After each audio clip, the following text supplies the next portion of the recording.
नाही. नमस्कार, मी लोकनियुक्त सरपंच हेरवाड सुरगुंडा पाटील बोलतोय. 22 मार्चला अचानक लॉकडाऊन झाला,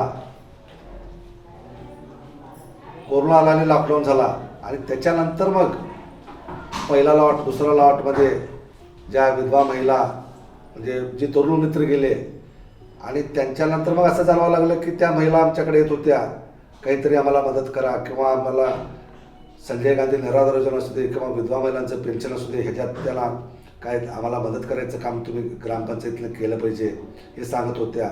आणि नुसतं हे सांगत असताना देखील त्यांच्यावर जे म्हणजे आघात झाला ते आम्ही बघत होतो.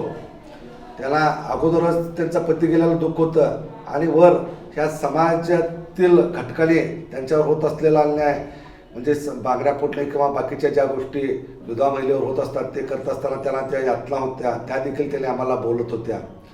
आणि मग हीच गोष्ट आमचे मार्गदर्शक प्रमुख झंगाडे साहेबांच्या देखील लक्षात आलं. त्याने एका मैताला गेल्यानंतर त्यांच्यात ती चुळबुळ चालू होती, ते जर प्रत्यक्ष त्याने बघितलं आणि मग त्याने सांगितलं की ही कुठतर प्रथा बंद व्हायला पाहिजे. त्या मुलीचं शिक्षण झाले ॲग्रिकल्चर दत्तवाडला झाले. मग त्या मुलगीच्या शिक्षणासाठी मला कष्ट हे घ्यावेच लागलेत. त्या मुलगीच्या संगोपनासाठी मुलग्याच्या संगोपनासाठी मला बाहेर जाणं हे गरजेचं होतं. आज तागायत मी त्यासाठी मी झटतेच मी.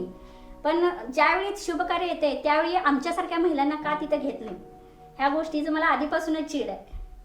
आणि मला त्याच दुःख माझ्या मुलगीच्या लग्नात मला तेच अनुभव मिळाला. त्यामुळे मला त्या दिवशी भरपूर म्हणजे मुलगीचं लग्न करून दिलं ह्याच्यापेक्षा पण त्या गोष्टीचं पण मला तेवढंच वाईट वाटलेलं होतं त्या दिवशी. कारण बाबा आम्ही कष्ट करतोय, काम करून आमच्या मुलांचं संगोपन करतोय, पण त्यांच्या ज्यावेळी आनंदाचा क्षण असतोय त्यावेळी बाबा आम्हाला बाजूला एका ठिकाणी थांबायला लागते. करण्याच्या पोरींचं जर तसं काय तर झालं वाटलं तर त्यांना मानपान कुठला कशाचा मिळतोय का? त्यांना पुढं कोण बोलवतंय? त्यांनी पाठीमागच राहायचं की ते तेवढं नको. तुम्ही काढल्याचं म्हणल्यावर हे पुढची पिढी चांगल्या असंच व्हावं. त्यांचं काय अगोदर काय हळद कुक्कू काकणं घालून त्या लग्नाच्या आधी नवरा असतात. लगीन झाल्यावरच काय म्हणत नवरा एखादी दगावला की त्याला कुक्कू लावायचं नाही, तिला हळद लावायचं नाही, तिची बांगडी फोडायचं, हे कुठलं काय? 2005 पासून असं मी कामाला लागले तसं मला असं विधवेचंच असं हे आहे, त्रास आहे. म्हणजे लोकांना म्हणजे असं मला आयोबाईकच असं म्हणजे कुठंतरी जावावं, असं हळदी कुंकलावं, मुलांच्या लग्नात पण असं मिरवावं, असं काय मला हे असं मिळालेलं नाही. मला हे कुठंतरी थांबण्यासाठी आमच्या ग्रामपंचायतीने एक ऐतिहासिक निर्णय घेतलेला आहे आणि ह्या निर्णयाबद्दल आमच्या ग्रामपंचायतीचा मला खूपच अभिमान वाटतो. मला जे वाटतंय ते तुम्हाला सांगतो आणि त्याच्यानंतर आपण आपले मनोगत व्यक्त करा, कुणाला काय वाटतंय त्या बाबतीत. तर आपल्या समाजात विधवा महिलांचा सन्मान होत नाही, त्यांना वेळोवेळी डावलण्यात येतं का कुठल्याही कार्यक्रमात त्यांना बोलवलं जात नाही किंवा त्यांचा विधवा झाल्यानंतर त्यांचा तो बांगड्या फोडणे, कुंकू पुसणे, जोडवी काढणे, मंगळसूत्र तोडणे हा जो उपक्रम राबवला जातो तो कुठंतर बंद व्हायला पाहिजे. विधवा प्रथा बंद करण्याचा ठराव जर आपण मांडला तर एक चांगल्या प्रकारे आपल्या गावाचं नाव होईल आणि आपण देखील त्या शाहू महाराजांचा पूर्वग्रह विचारांचा वारसा आपल्या गावातून जो त्यांनी चालू ठेवला होता त्याच्यात त्याचा हातभार लागेल किंवा त्यांचा विचार संपूर्ण देशभर जातील ह्यासाठी आपण आपल्या ग्रामपंचायतच्या वतीनं आणि आपण आपल्या सगळ्या महिला सदस्य असतील किंवा आपल्या संपूर्ण गावकऱ्यांना हा विषय त्यांच्या माध्यमातून आपल्या मग अंगणवाडी सेविका असतील किंवा आशा वर्कर असतील ह्यांच्या माध्यमातून जनजागृती करण्याचं काम आपण करूया.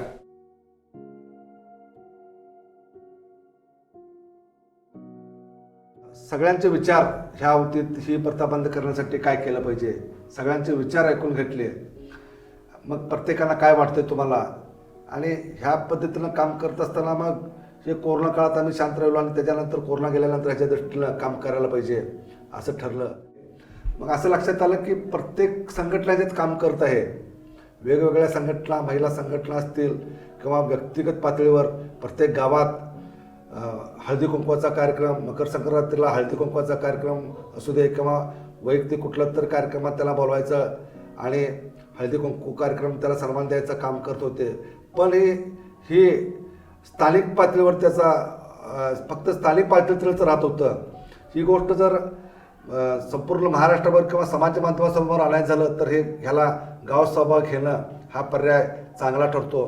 गेली 26 जानेवारीला आम्ही एका आमच्या गावातील स्वातंत्र्य सैनिकांची पत्नी विधवा होती जी 100 वर्षाची आहे, तिच्या हस्ते झेंडावंदन करायला लावलं आणि त्याची सुरुवात आम्ही त्यावेळी त्यांच्याकडून चालू केलं. आणि मग त्याच्यानंतर आम्ही गावसभेची तारीख आमची 4 मेची होती. तर 1 मेला झेंडावंदन आमच्या सफाई कामगार, विधवा सफाई कामगार त्यांच्या हस्ते आम्ही झेंडावंदन केलं. आणि मग हे काम आम्ही त्याची सुरुवात आम्ही आमच्या गावातूनच चालू केलं. आणि मग 4 मेच्या गावसभेमध्ये हा विषय आम्ही ठेवला.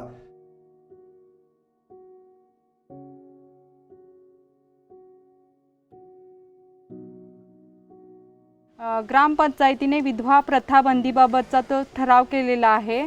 अतिशय धाडशी निर्णायक पाऊल आमच्या ग्रामपंचायतीनं उचललेलं आहे आणि त्या ठरावाच्या अनुषंगानं या ठिकाणी त्याची अंमलबजावणी सुद्धा गायकवाड कुटुंबापासून झालेली आहे. तिला नाहीच म्हणत होतं, म्हणजे आता या खेड्या गावात असं नावं ठेवतात बायका, कुठं कशाला पण गेलं की पुढं येऊ देत नाहीत, हळदी कुंकवाला बोलवत नाहीत, बांगड्या हिरव्या घालवू देत नाहीत, साडी हिरवी नेसवू देत नाहीत, कुठल्याही कार्यक्रमाला गेलं की विधवा बायकांना पुढे येऊ देत नाहीत. त्यामुळं का नाही हे गावकऱ्यांनी सगळेजण म्हणून हे केल्यात, हे आम्हाला बी चांगलंच वाटलं. म्हणजे त्यांनी सगळेजणी सरपंच लोक सगळी येऊन आम्हाला सांगितलं तर अशानं असं ही प्रथा बंद करायची आहेत आणि बांगड्या, मंगळसूत्र, जोडवी वगैरे हे काय काढायच नाही, त्यांनी सवासनी सारखंच राहायला पाहिजे. सगळ्या कार्यक्रमातला पुढं कशाला बी बोलवायचं, त्यांना हळदी कुंकवाला, दुरडी सोडवायला, कशाला पण लग्न कार्याला असलं सगळ्याला पुढं करता यावं ह्याच्यासाठी आम्ही विधवा बंदी हे करायला लागले आणि तुम्ही पण आम्हाला सहकार्य करा म्हणून सांगितले. त्यामुळं आम्ही पण होकार दिला आणि आम्हाला बी सगळ्यांना ही चांगलीच गोष्ट आहे ना. इतकी दिवस हे सगळं माग जायत होतं त्या बायका आता सगळेजण मिळून राहतात नाही, त्यामुळं आम्हाला पण चांगलं वाटलं. आता कोण आम्हाला काही नाव ठेवले पण नाही, कोण काय बोललं पण नाही.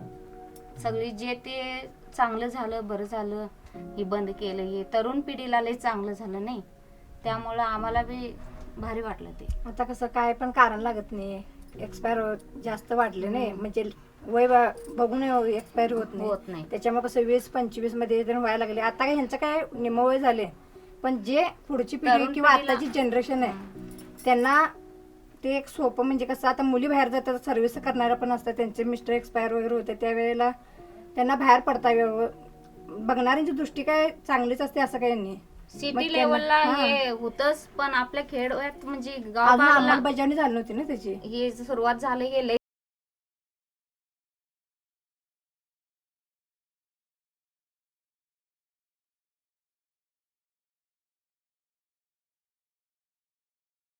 नव्हतं एवढं. किती वर्षापूर्वी हे नव्हतं. विधवा प्रथा तुम्ही आताच का केला?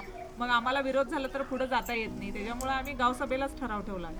गावसभेने जर मंजूर केला तर पुढे जाता येईल, त्याच्यामुळे आम्ही त्याला गावसभेला ठेवला. गावसभेत कुणाचाही विरोध झाला नाही. आम्हाला भरपूर लोक होती, 100-125 लोक होती, कोण काही म्हटलं नाही किंवा विरोध केला नाही. त्यावेळी त्यांनी म्हटले हे चांगलं करायला आहे, हे विधवा प्रथा तुम्ही बंद हे करायला आहे करा, म्हणून आम्ही ती मंजुरी घेतली. गावात विरोध कोणाचाच झाला कोणाचाच झाला नाही, या गोष्टीला आमच्या गावात कोणाचं काही विरोधच नाही. म्हणजे सपोर्ट चांगला मिळाला. 1 नंबर झालं मला वाटतं. हे बाबासाहेबांच्या घटनेत लय दिचन लिहिलेलं होतं, ते आता उमगलंय. बाबासाहेबांनी घटना लिहिली त्यावेळेला त्या घटनेत सुद्धा हे लिहिलेलं आहे, पण हे कुणी काढलं नाही, आताच उकरून निघले, काढले कुणी. आणि आम्हाला हे 100% मान्य आहे. आणि आता ह्याच्यात काय आता बदल होणार नाही, हे आम्ही चालू ठेवणार आहे. कोणाचं बी दैवगती जरी घडलं आमच्या घरापासून आम्ही आता हे चालूच करणार. ज्याच्या घरात होईल तिथं त्यांच्या घराने कंबर बांधली म्हटलं की बाकी त्यांचं काय चालत नाही.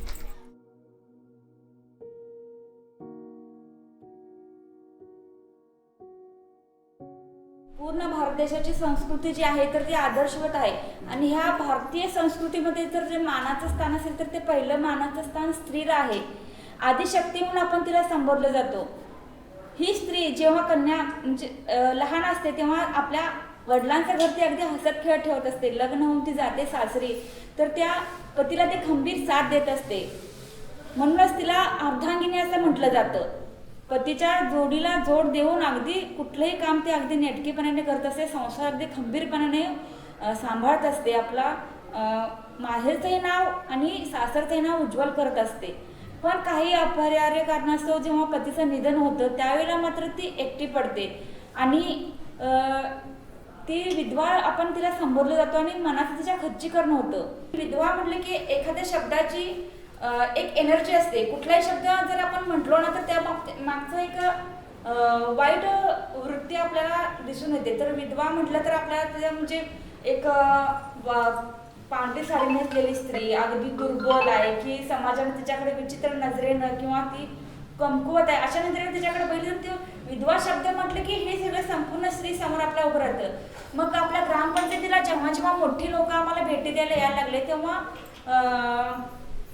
रोटरी क्लबच्या पण महिला आलेल्या होत्या की तेव्हा त्यांनी आम्हाला सुचवलं की त्यांच्या ग्रुपला ठरवलं की इथून पुढं महिलांना विधवा महिलांना विधवांना म्हणता की पूर्णांगिनी म्हणायचं आहे. आणि हे आम्हाला खूप आवडलं. सरपंच साहेबांनी देखील आम्हाला म्हणजे सांगितलं की आपण पण मॅडम हा उपक्रम राबवूया आणि विधवांना म्हणता पूर्णांगिनी म्हणूया.